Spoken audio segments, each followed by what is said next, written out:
अपनी निष्ठा परिपक्व करे। पहला कदम मजबूती है कि अपनी निष्ठा परिपक्व करे। कोई तुम्हें साथ नहीं देगा, कोई तुम्हारा इस मार्ग में मित्र नहीं होगा। जिसको मित्र बनाओगे वो घसीट लेगा प्रपंच की तरफ। आपको अकेले चलना है। आज तक का पूरा खुद का अनुभव है, इस मार्ग में अकेले चलना है। इस मार्ग में हमको मरना है। जीवित मर जाए उलट आप में समा यह है दिलगिरी। हर समय कष्ट, 1 मिनट का कष्ट, हर समय का कष्ट, पूरे जीवन का कष्ट। मृत्यु जब तक नहीं होगी तब तक का कष्ट। लेकिन उस कष्ट से ना उदास, ना निराश, ना हताश, पूरे जीवन की बात है। जब साधक पहले पड़ाव में दृढ़ हो जाता है, पहला पड़ाव यही है, सुख की तरफ आकर्षित नहीं होना, दुख से हमें मुख नहीं मोड़ना, तब उसे साधकों को सत्संग मिलता है, शुद्ध संत संग। उस संत संग से शुभेच्छा जागृत होती है, मुझे भगवत प्राप्ति करनी है। पहला पड़ाव तुम्हें सुख घसीटेगा, कदम नहीं बढ़ा देना सांसारिक सुख की तरफ। दुख तुम्हें भयावह लगेगा, कदम उसी की तरफ बढ़ाना। यह है भगवत प्राप्ति के मार्ग का पहले साधक का कदम। पकड़ो, सुख घसीटेगा, सुविधाएं घसीटेंगी, सुख सुविधा की तरफ कदम नहीं बढ़ाना। दुख घसीटेगा, भयावह दिखाई देगा, चलो दुख की तरफ चलो। और जिसने दुख की तरफ कदम बढ़ा दिया भगवत मार्ग में, वो महासुख को प्राप्त हुआ। दूसरा उसको क्या संग? संत संग मिलता है, विशुद्ध संत संग। उससे शुभेच्छा जागृत होती, अशुभ कर्मों का त्याग और भगवत प्राप्ति की प्रबल इच्छा। ऐसे पुरुष को प्रापंचिक रिश्ते नातेदारों से बैठकर बात करना, ये सब कुछ अच्छा नहीं लगता। पहला पड़ाव भोगों की सुविधा मिलेगी उसकी तरफ से ना बोलना है। दुख है परमार्थ में, ये दिखाई दे रहा है आपको, लेकिन दुख नहीं, महासुख है। जैसे संसार में सुख है ये दिखाई दे रहा है, लेकिन ये भगवान कह रहे हैं दुखालय है, इधर सुख नहीं है। परमार्थ में दुख दिखाई दे रहा है, लेकिन इधर महासुख है, इधर कदम बढ़ाओ परमार्थ की तरफ। दूसरा, जे ही कदम बढ़ाओगे तो सच्चे संतों का संग मिल जाएगा, पहचान, शुभेच्छा जागृत हो जाएगी। पापाचरणों का त्याग और भगवत मिलन की, शुभ कर्मों की अंदर प्रबल इच्छा जागृत होगी। तीसरा, उसे बद्ध पुरुषों का संग अच्छा नहीं लगेगा। ये रिश्तेदार, नातेदार, सांसारिक भोगों में फंसे हुए लोग, ये अच्छा नहीं लगेगा। भले वो संसार के बीच में रह रहा है, लेकिन उसको इनसे प्रपंच की बातें करना, संसार के लोगों की रिश्ते नाते की बातें, ये अच्छा नहीं लगता। आंतरिक जब मन का आकर्षण भोगों की तरफ होता है, उस भोगों से मन को जलाते हुए परमार्थ की तरफ चलना है। क्या जाने संसारी पुरुष, इनको तो जब जो इच्छा हुई सो भोग लिया, ये क्या जाने चढ़ाई को, ये तो खिसकते हुए गए नरक की तरफ। और वो जब साधक संभल कर चलता है तब इनको लगता है नहीं नहीं, परमार्थ में इतनी ऊंचाई पर नहीं, भ्रष्ट करने के लिए वो उपदेश देते। तो बद्ध पुरुषों का संग ऐसे साधकों को अच्छा नहीं लगता। उसको अच्छा लगता है भगवत प्रेमी महात्माओं का संग, भगवत मार्ग की चर्चा करने वाले, कैसे हम माया पर विजय प्राप्त करें, कैसे भगवान से अनुराग प्राप्त करें। सजाती संतों का संग अच्छा लगने लगता है, और उसमें संतों के प्रति जो भाव आया उससे सद्गुणों की वृत्ति बढ़ने लगती है। सद्गुण जो भगवान को प्रसन्न करे, सद्गुण जो भगवान की प्रीति प्रदान करे। प्रपंच से पूरा मन हट जाता है उस साधक का।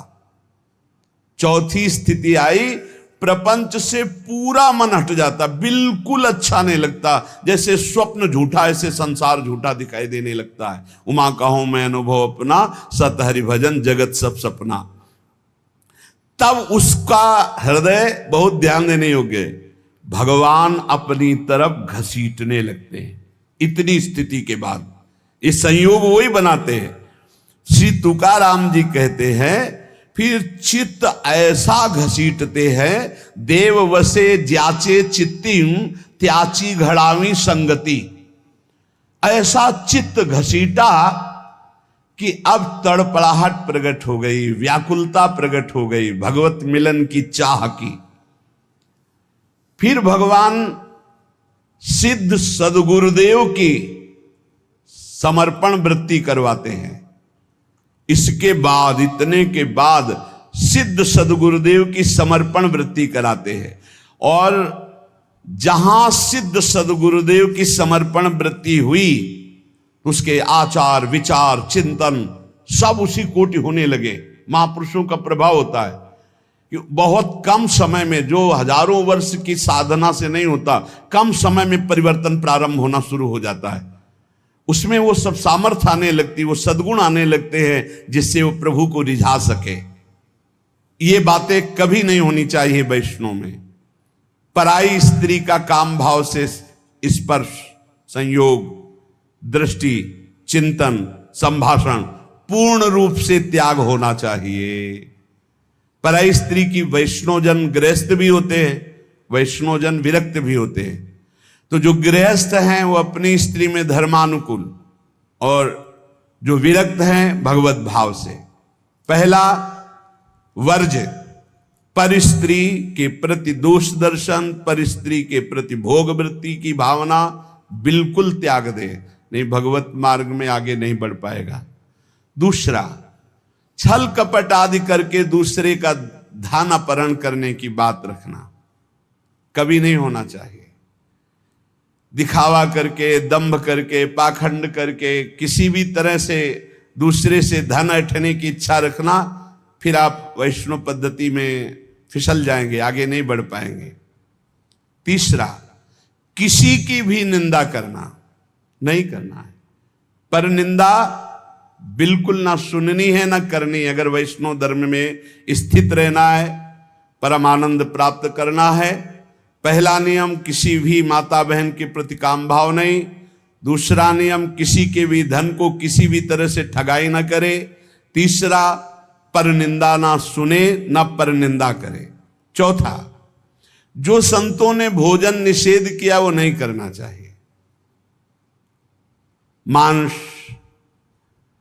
मद्य, मछली, अंडा और जैसे प्याज लहसुन, इनको त्याज्य। प्याज लहसुन तमोगुणी है, तमोगुणी होने के कारण इसका त्याग किया गया है। वो अंदर से भजन की वृत्ति छीण करता है, तुम जान नहीं पाओगे। इसीलिए संतों ने अनुभव करके इसका त्याज्य किया। प्याज लहसुन निषेध है केवल तमोगुण के कारण, वो तमोगुण की वृत्ति बढ़ाता है। तमोगुण जो है निद्रा, आलस्य, प्रमादोत्थम तत्तामस मुदाहृतम, भजन में निषेध है, इसलिए निषेध किया गया है।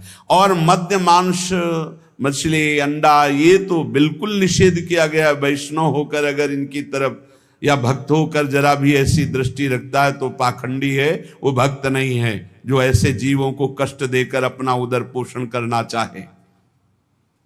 पांचवा, वर्ज में मन से, वाणी से, शरीर से किसी की हिंसा न करे।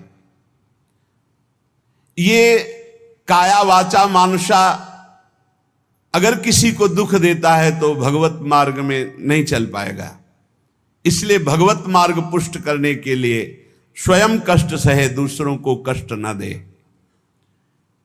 आचरण, जो अपने धर्म के आचरण उन्हीं का पालन करे। जो हमारे गुरुदेव ने, हमारे आचार्य ने हमारा दिनचर्या बना दी, जो हमारा नियम बना दिया, हमको उसी के अनुसार चलना है। अपने आचार्य प्रदत्त धर्म में स्थित रहने में कभी संकोच न करें। दूसरा क्या करता है मैं नहीं देख रहा, हमारे आचार्य ने जो हमें आदेश किया हमको उसी मार्ग में चलना है। जो विधि निषेध किया गया उसका पालन करें। ये नहीं करना, ये करना है, इसे विधि और निषेध कहते हैं। विधि कहते हैं ये करना है, निषेध नहीं करना है। जो कहा गया है वैसे ही चले। प्रभु को प्रसन्न करने के लिए संतों के जो उपदेश है वो सर्ववंद्य हैं।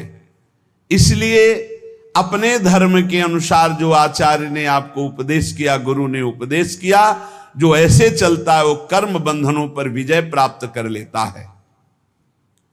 15वां, वैष्णव का परम स्वभाव है परोपकार करना, दूसरों को सुख पहुंचाना।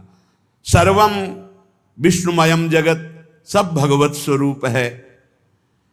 वैष्णव का धर्म है समस्त भूतों में भगवत भाव करके व्यवहार करना। कई बार चर्चा की कि किसी से व्यवहार करना तो पहली दृष्टि पड़ने पर उसमें राधा वल्लभ लाल देखो, मेरे प्रभु राधा वल्लभ लाल विराजमान हैं। अगर भगवत भाव नहीं किया तो पुण्य क्रिया भले हो जाए, वो भगवान की प्राप्ति कराने वाली क्रिया नहीं। इसलिए अच्युत भावना विहीन कर्म का ज्यादा महत्व नहीं, भगवत भावना युक्त किसी से भी कुछ भी। परोपकार ये बहुत बड़ा धर्म है। कोई बीमार है, कोई कष्ट में है, कोई वृद्ध शरीर है, हमें अवसर मिले तो हमें सेवा करनी चाहिए। अगर हमारे पास अर्थ है, कोई बीमार है, वो अर्थ की अव्यवस्था कारण सही औषधि नहीं उसकी हो पा रही, हमें कूद पड़ना चाहिए, हमें सहयोग करना चाहिए। धन की सार्थकता है इसी बात में कि दूसरों को हम सुख प्रदान कर सके। परोपकार सबसे बड़ा धर्म है। परहित सरिस धर्म नहीं भाई, पर पीड़ा सम नहीं अधमाई। श्री तुकाराम जी महाराज कह रहे हैं कि जब हृदय में भ्रांति उत्पन्न हो जाती है, भ्रांति क्या, भगवान में सुख है ये ना मानकर, भोगों में सुख है ये मानकर जब जीव बहने लगता है तो लुभायमान हो जाता है भोगों से, तो उसको सुख नहीं मिलता।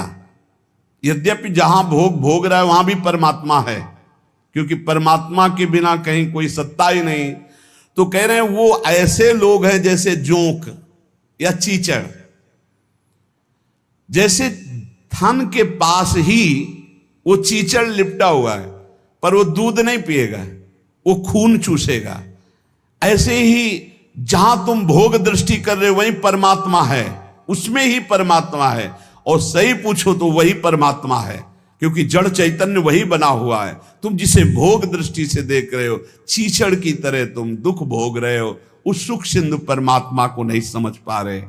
जैसे जोंक है, लिपटेगी वो खून ही पिएगी। जैसे मेढक आदि है तो वहीं तालाब में है, पर सरोवर में खिला हुआ कमल है, उसको वो पराग को नहीं पान कर पाएंगे, पराग का पान भौरा ही करता है। ऐसे ही वैष्णव जन भौरे हैं और भगवत विमुख ये चीचड़, जोंक और मेढक के समान टर टर व्यर्थ बातें करना और दूसरों को दुख देना, सुख भोगने के लिए हिंसा आदि तक में उतर जाना। वैष्णव पराग सेवी, भगवत आनंद सेवी भौरे के समान है। सदाचरण, नाम जप और नाम निंदकों से दूर रहना। जो भगवान के नाम की निंदा करते हैं, ये जोंक हैं, ये खून पिएंगे, ये चीचड़ हैं, दूध नहीं पिएंगे, परमानंद नहीं भोगने वाले, ये नाना प्रकार के क्लेश भोगने वाले। ऐसे लोगों से दूर रहो जो भगवान की निंदा करते, भगवान के नाम की निंदा करते, भगवत मार्ग की निंदा करते, वैष्णवों की निंदा करते हैं। भगवान का नाम एक नौका है। जो भगवान का नाम जपता रहता है मानो सुदृढ़ नौका में बैठा हुआ है। बिल्कुल चिंता मत करो, आप नाम जप करो, निश्चित आपको भगवत प्राप्ति हो जाएगी।